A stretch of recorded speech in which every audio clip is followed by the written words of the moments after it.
ಆತ್ಮೀಯ ವಿದ್ಯಾರ್ಥಿ ಮಿತ್ರರೇ, ತಮಗೆಲ್ಲರಿಗೂ study time with Vivek YouTube ಚಾನಲ್ಗೆ ಆತ್ಮೀಯವಾದಂತಹ ಸ್ವಾಗತ.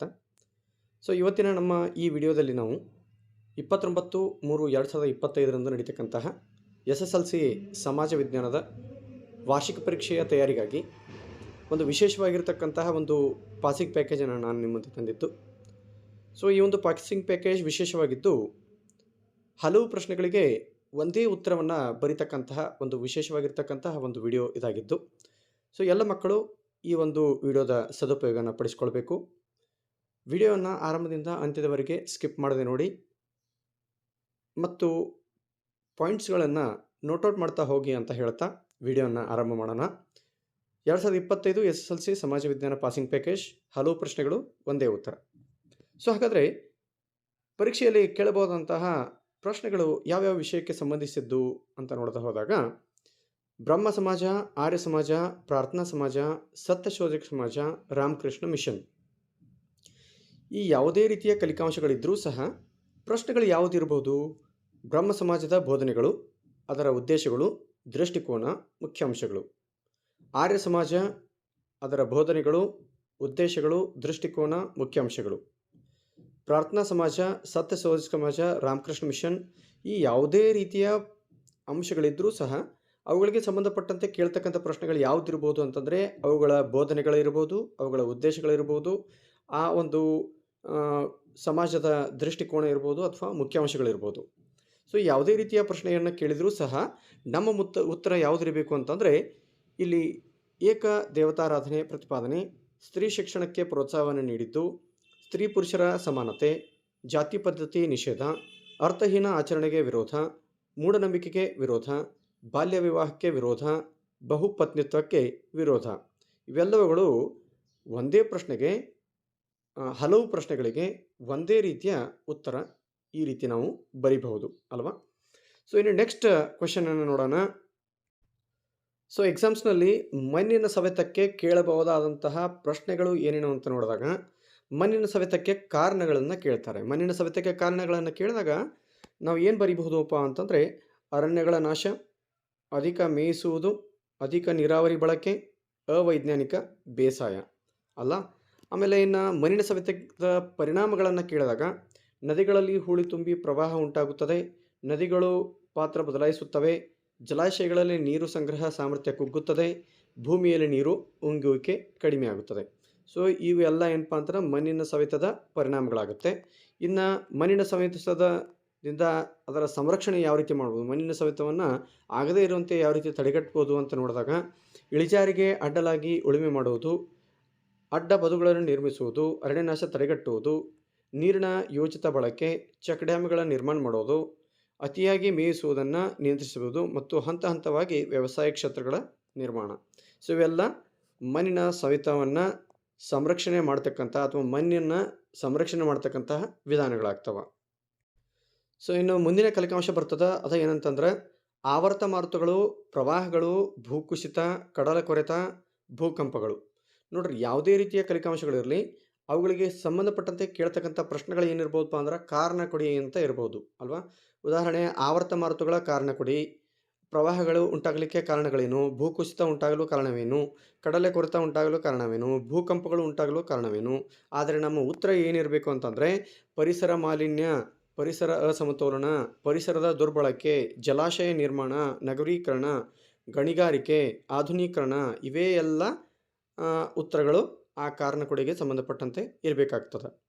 ಇನ್ನು ಆವರ್ತ ಮಾರುತಗಳು, ಪ್ರವಾಹಗಳು, ಭೂಕುಸಿತ, ಕಡಲ ಕೊರೆತ, ಭೂಕಂಪ ಇವುಗಳಿಂದ ಆಗ್ತಕ್ಕಂಥ ದುಷ್ಪರಿಣಾಮಗಳನ್ನು ಕೇಳಿದಾಗ ನಮ್ಮ ಉತ್ತರ ಒಂದೇ ಇರಬೇಕು. ಏನು ಅಂತಂದರೆ ಪ್ರಾಣಹಾನಿ, ಸಾಂಕ್ರಾಮಿಕ ರೋಗಗಳು, ಆಸ್ತಿ ಹಾನಿ, ಸಾರಿಗೆ ಸಂಪರ್ಕ ಅವ್ಯವಸ್ಥೆ, ಬೆಳೆ ನಾಶ, ಸಾಮಾಜಿಕ ಜೀವನ ಅಸ್ತವ್ಯಸ್ತ.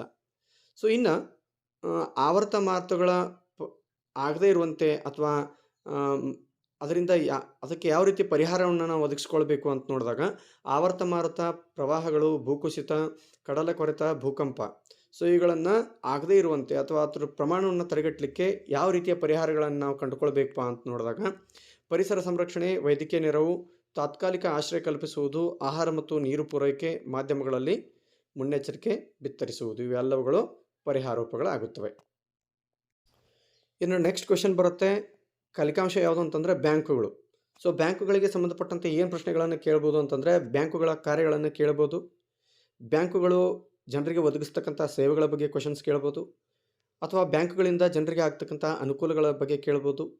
ಸೊ ಪ್ರಶ್ನೆಗಳು ಏನೇ ಇದ್ದರೂ ಸಹ ನಮ್ಮ ಉತ್ತರ ಹಣದ ವರ್ಗಾವಣೆ, ಭದ್ರತಾ ಕಪಟ್ಟು ಸೌಲಭ್ಯ, ಸಾಲ ನೀಡುವುದು, ಹಣದ ಭದ್ರತೆ, ಭರವಸೆಯ ಸೇವೆಗಳು, ಹಣದ ಪಾವತಿ, ಹಣ ವಸೂಲಿ.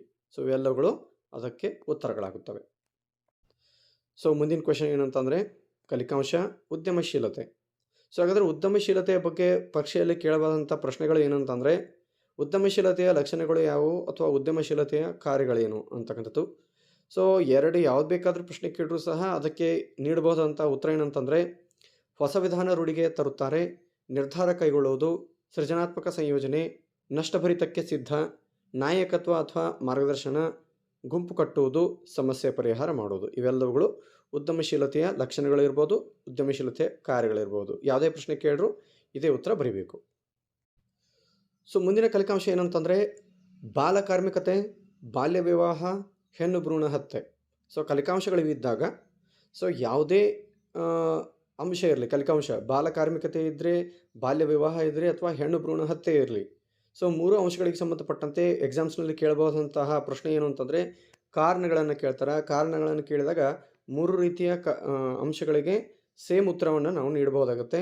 ಅವೇ ಏನಪ್ಪ ಅಂದ್ರೆ ಬಾಲಕಾರ್ಮಿಕತೆ, ಬಾಲ್ಯ ವಿವಾಹ, ಹೆಣ್ಣು ಭ್ರೂಣ ಹತ್ಯೆ ಇವೆಲ್ಲವುಗಳಿಗೆ ಒಂದೇ ರೀತಿಯ ಕಾರಣಗಳು. ಅವೇ ಯಾವಂತಂದರೆ ಅನಕ್ಷರತೆ, ಲಿಂಗ ತಾರತಮ್ಯ, ಬಡತನ, ಸಾಲದ ಹೊರೆ, ಕಾನೂನಿನ ಕಳಪೆ ಅನುಷ್ಠಾನ. ಇವೆಲ್ಲವುಗಳು ಅದಕ್ಕೆ ಕಾರಣ ಆಗುತ್ತೆ.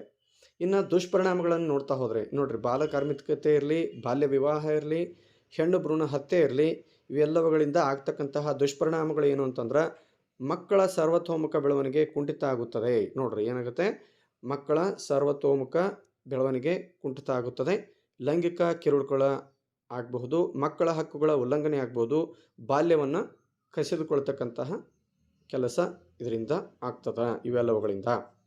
ಸೊ ಇನ್ನು ಬಾಲಕಾರ್ಮಿಕತೆ, ಬಾಲ್ಯ ವಿವಾಹ, ಹೆಣ್ಣು ಭ್ರೂಣ ಹತ್ಯೆ ಇವುಗಳ ಆಗದೇ ಇರುವಂತೆ ತಡೆಗಟ್ಟಲಿಕ್ಕೆ ಏನೇನು ಮಾಡಬಹುದು ಅಂತ ಪ್ರಶ್ನೆಯನ್ನು ಕೇಳಬಹುದು. ಪರಿಹಾರಗಳು: ಮಕ್ಕಳ ಶಿಕ್ಷಣಕ್ಕೆ ಒತ್ತನ್ನು ನೀಡಬೇಕಾಗುತ್ತೆ, ಕಠಿಣ ಕಾನೂನುಗಳ ಜಾರಿ ಮಾಡಬೇಕಾಗುತ್ತೆ, ಸಾಮಾಜಿಕ ಮೌಲ್ಯಗಳ ಜಾರಿ ತರಬೇಕಾಗುತ್ತೆ, ಮಕ್ಕಳ ಸಂರಕ್ಷಣಾ ಸಮಿತಿ ರಚನೆ ಮತ್ತು ಶೋಷಣೆಗಳ ನಿಯಂತ್ರಣ. ಇವೆಲ್ಲವುಗಳು ಇದಕ್ಕೆ ಇರತಕ್ಕಂತಹ ಪರಿಹಾರ ಉಪಾಯಗಳು. ಸೊ ಮುಂದಿನ ಕಲಿಕಾಂಶಗಳು ಬರುತ್ತೆ. ನೋಡ್ರಿ ಎಷ್ಟು ಕಲಿಕಾಂಶಗಳಿವೆ, ಪ್ರಶ್ನೆಗಳು ಸಹ ಬಹಳಷ್ಟಿವೆ, ಆದರೆ ಉತ್ತರ ಮಾತ್ರ ಒಂದೇ. ನೋಡ್ರಿ ಯಾವ್ಯಾವ ಕಲಿಕಾಂಶಗಳಿದಾವೆ ಅಂತಂದರೆ ಕೃಷಿ, ಕೈಗಾರಿಕೆ, ಸಾರಿಗೆ, ಸಾರ್ವಜನಿಕ ಹಣಕಾಸು, ಗ್ರಾಮೀಣಾಭಿವೃದ್ಧಿ, ಸಂಪರ್ಕ, ಖನಿಜ ಸಂಪನ್ಮೂಲಗಳು. ಸೊ ಯಾವುದೇ ಕಲಿಕಾಂಶಗಳಿಗೆ ಸಂಬಂಧಪಟ್ಟಂತೆ ಎಕ್ಸಾಮ್ಸ್ನಲ್ಲಿ ಕೇಳಬಹುದಂಥ ಕ್ವಶನ್ಸ್ ಏನಂತಂದರೆ ಮಹತ್ವ, ಪ್ರಾಮುಖ್ಯತೆ, ಅನುಕೂಲಗಳು. ಅಂದರೆ ಕೃಷಿಯ ಮಹತ್ವ ಅಥವಾ ಕೃಷಿಯ ಪ್ರಾಮುಖ್ಯತೆ ಅಥವಾ ಕೃಷಿಯ ಅನುಕೂಲಗಳು ಕೇಳಬಹುದು, ಅಥವಾ ಕೈಗಾರಿಕೆಯ ಮಹತ್ವ, ಕೈಗಾರಿಕೆಯ ಪ್ರಾಮುಖ್ಯತೆ, ಅದರ ಅನುಕೂಲಗಳು, ಸಾರಿಗೆಯ ಮಹತ್ವ, ಪ್ರಾಮುಖ್ಯತೆ, ಅನುಕೂಲಗಳು, ಸಾರ್ವಜನಿಕ ಹಣಕಾಸು ಮಹತ್ವ, ಪ್ರಾಮುಖ್ಯತೆ, ಅನುಕೂಲಗಳು, ಗ್ರಾಮೀಣಾಭಿವೃದ್ಧಿ ಪ್ರಾಮುಖ್ಯತೆ, ಅನುಕೂಲಗಳು, ಸಂಪರ್ಕ ಮಹತ್ವ, ಪ್ರಾಮುಖ್ಯತೆ, ಅನುಕೂಲಗಳು, ಖನಿಜ ಸಂಪನ್ಮೂಲಗಳ ಮಹತ್ವ ಅಥವಾ ಪ್ರಾಮುಖ್ಯತೆ, ಅನುಕೂಲಗಳು. ಸೊ ಯಾವುದೇ ರೀತಿಯ ಕ್ವಶನ್ಸನ್ನು ಕೇಳಿದರೂ ಸಹ ನಾವು ನೀಡಬೇಕಾದಂಥ ಉತ್ತರ ಇಷ್ಟೇ: ರಾಷ್ಟ್ರೀಯ ಆದಾಯ ಹೆಚ್ಚಿಸುತ್ತದೆ, ತಲಾ ಆದಾಯ ಹೆಚ್ಚಿಸುತ್ತದೆ, ಜನರ ಜೀವನ ಮಟ್ಟ ಹೆಚ್ಚಿಸುತ್ತದೆ, ಉದ್ಯೋಗಾವಕಾಶಗಳ ಸೃಷ್ಟಿ ಮಾಡುತ್ತದೆ, ವಿದೇಶಿ ವಿನಿಮಯ ಗಳಿಕೆ, ದೇಶದ ಆರ್ಥಿಕ ಅಭಿವೃದ್ಧಿಯನ್ನು ಮಾಡುತ್ತದೆ. ಸೊ ಇವೆಲ್ಲಗಳು ಎಲ್ಲ ಪ್ರಶ್ನೆಗಳಿಗೆ ಒಂದೇ ಉತ್ತರ. ಸೊ ಮುಂದಿನ ಕಲಿಕಾಂಶವನ್ನು ನೋಡ್ತಾ ಹೋದಾಗ ಕೈಗಾರಿಕೆಗಳ ಕಬ್ಬಿಣ ಕೈಗಾರಿಕೆ, ಅಲ್ಯೂಮಿನಿಯಂ ಕೈಗಾರಿಕೆ, ಹತ್ತಿ ಬಟ್ಟೆ ಕೈಗಾರಿಕೆ, ಸಕ್ಕರೆ ಕೈಗಾರಿಕೆ, ಕಾಗದ ಕೈಗಾರಿಕೆ ಇವೆಲ್ಲಗಳು ಇರತಕ್ಕಂತಹ ಕಲಿಕಾಂಶಗಳು.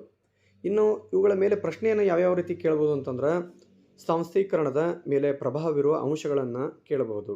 ಅಂದರೆ ಕೈಗಾರಿಕೆಗಳ ಸಾಂಸ್ಥೀಕರಣದ ಮೇಲೆ ಪ್ರಭಾವ ಬೀರತಕ್ಕಂಥ ಅಂಶಗಳು, ಕಬ್ಬಿಣ ಕೈಗಾರಿಕೆಯ ಸಾಂಸ್ಥೀಕರಣದ ಮೇಲೆ ಪ್ರಭಾವ ಬೀರತಕ್ಕಂಥ ಅಂಶಗಳು, ಇದೇ ರೀತಿ ಅಲ್ಯೂಮಿನಿಯಂ, ಹತ್ತಿ ಬಟ್ಟೆ ಕೈಗಾರಿಕೆ, ಸಕ್ಕರೆ ಕೈಗಾರಿಕೆ, ಕಾಗದ ಕೈಗಾರಿಕೆ ಇವುಗಳ ಸಾಂಸ್ಥೀಕರಣದ ಮೇಲೆ ಪ್ರಭಾವ ಬೀರುವಂತಹ ಅಂಶಗಳನ್ನು ಕೇಳಿದಾಗ ನಾವು ನೀಡಬೇಕಾದಂಥ ಉತ್ತರ ಒಂದೇ. ಅದು ಯಾವುದಂತಂದ್ರೆ ಕಚ್ಚಾ ವಸ್ತು ಸರಬರಾಜು, ಶಕ್ತಿ ಸಂಪನ್ಮೂಲಗಳ ಪೂರೈಕೆ, ಸಾರಿಗೆ ಸಂಪರ್ಕ, ಮಾರುಕಟ್ಟೆ ಸೌಲಭ್ಯ, ಕಾರ್ಮಿಕರ ಪೂರೈಕೆ, ನೀರು ಪೂರೈಕೆ, ಸರ್ಕಾರದ ನೀತಿ ನಿಯಮಗಳು.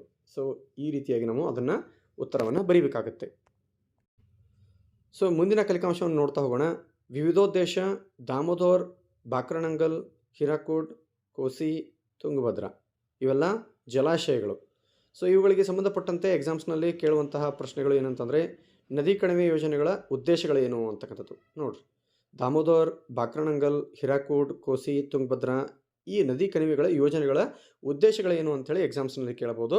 ಆ ಕೇಳಿದಾಗ ನಾವು ಕೊಡಬೇಕಾದಂಥ ಉತ್ತರ ಒಂದೇ: ಪ್ರವಾಹ ನಿಯಂತ್ರಣ, ನೀರಾವರಿ ಪೂರೈಕೆ, ಜಲವಿದ್ಯುತ್ ಶಕ್ತಿ ಉತ್ಪಾದನೆ, ಮೀನುಗಾರಿಕೆ, ಅರಣ್ಯ ಪೋಷಣೆ, ಮಣ್ಣಿನ ಸವೆತ ತಡೆಗಟ್ಟುವುದು, ಗೃಹ ಕೈಗಾರಿಕೆಗೆ ನೀರು ಒದಗಿಸುವುದು, ನೌಕಾಯಾನಕ್ಕೆ ಪ್ರೋತ್ಸಾಹವನ್ನು ನೀಡೋದು. ಸೊ ಮುಂದಿನ ಕಲಿಕಾಂಶವನ್ನು ನೋಡಿದಾಗ ಅರಣ್ಯನಾಶಕ್ಕೆ ಕಾರಣಗಳು ಮತ್ತು ಸಂರಕ್ಷಣಾ ವಿಧಾನಗಳ ಬಗ್ಗೆ ಕ್ವಶನ್ಸ್ ಕೇಳ್ಬೋದು. ಸೊ ಕೇಳಿದಾಗ ಯಾವ ರೀತಿ ನಾವು ಉತ್ತರವನ್ನು ಬರೀಬೇಕು ಅಂತಂದರೆ, ಅರಣ್ಯನಾಶಕ್ಕೆ ಕಾರಣಗಳನ್ನು ಕೇಳಿದಾಗ ವ್ಯವಸಾಯದ ವಿಸ್ತರಣೆ, ಹೈನುಗಾರಿಕೆ, ರಸ್ತೆಗಳು ಮತ್ತು ರೈಲು ಮಾರ್ಗ ನಿರ್ಮಾಣ, ನೀರಾವರಿ ಯೋಜನೆಗಳ ನಿರ್ಮಾಣ, ಕಾಡ್ಗಿಚ್ಚು, ಗಣಿಗಾರಿಕೆ. ಇನ್ನು ಅರಣ್ಯನಾಶದ ಸಂರಕ್ಷಣಾ ವಿಧಾನಗಳ ಬಗ್ಗೆ ಕ್ವಶನ್ಸನ್ನು ಕೇಳಿದ್ರಾಗೆ ಘರ್ಷಿತ ಮರಗಳನ್ನು ತೆಗೆಯುವುದು, ರೋಗಗಳ ನಿಯಂತ್ರಣ, ಸಸ್ಯಗಳನ್ನು ನೆಡುವುದು, ಕಠಿಣ ಕಾನೂನು ಜರುಗಿಸುವುದು, ಸಾಮಾಜಿಕ ಅರಣ್ಯ ಪೋಷಣೆ, ಬೀಜಗಳನ್ನು ಹರಡುವುದು, ಅತಿಯಾಗಿ ಮೇಯಿಸುವಿಕೆಯನ್ನು ನಿಯಂತ್ರಣ ಮಾಡುವುದು, ಸಾರ್ವಜನಿಕರಲ್ಲಿ ಜಾಗೃತಿಯನ್ನು ಮೂಡಿಸುವುದು. ಸೊ ಈ ರೀತಿಯಾಗಿ ಪ್ರಶ್ನೆಗಳು ಎಷ್ಟೇ ಇದ್ದರೂ ಅವುಗಳಿಗೆ ಒಂದೇ ರೀತಿಯ ಉತ್ತರವನ್ನು ಯಾವ ರೀತಿ ಬರೀಬಹುದು ಅಂತಕ್ಕಂಥದ್ದನ್ನು ತಾವು ಇಲ್ಲಿಯವರೆಗೆ ನೋಡ್ಕೊಂಡ್ರಿ. ಇದು ಬಹಳಷ್ಟು ಇಂಪಾರ್ಟೆಂಟ್ ಆಗಿತ್ತು. ಇದರ ಬಗ್ಗೆ ಪಾಯಿಂಟ್ಸ್ಗಳನ್ನು ನೋಟ್ಔಟ್ ಮಾಡಿಕೊಂಡು ಚೆನ್ನಾಗಿ ತಯಾರಿ ಮಾಡಿದ್ದೆ ಆದರೆ ಪಾಸಿಂಗಿಗೆ ಬಹಳಷ್ಟು ಸಹಾಯಕಾರಿ ಆಗ್ತಕ್ಕಂತಹ ಒಂದು ಪಾಸಿಂಗ್ ಪ್ಯಾಕೇಜ್ ಇದಾಗಿದೆ. ಮಕ್ಕಳು ಇದನ್ನು ಸಂಪೂರ್ಣವಾಗಿ ಸದುಪಯೋಗಪಡಿಸಿಕೊಳ್ಳಿ. ನಿಮ್ಮ ಮಿತ್ರರೊಂದಿಗೆ ಈ ವಿಡಿಯೋವನ್ನು ಹಂಚಿಕೊಳ್ಳಿ ಅಂತ ಹೇಳ್ತಾ ಮುಂದಿನ ವಿಡಿಯೋದಲ್ಲಿ ನೀವು ಮತ್ತೆ ಭೇಟಿ ಹೋಗೋಣ. ಅಲ್ಲಿವರೆಗೆ ಟೇಕ್ ಕೇರ್.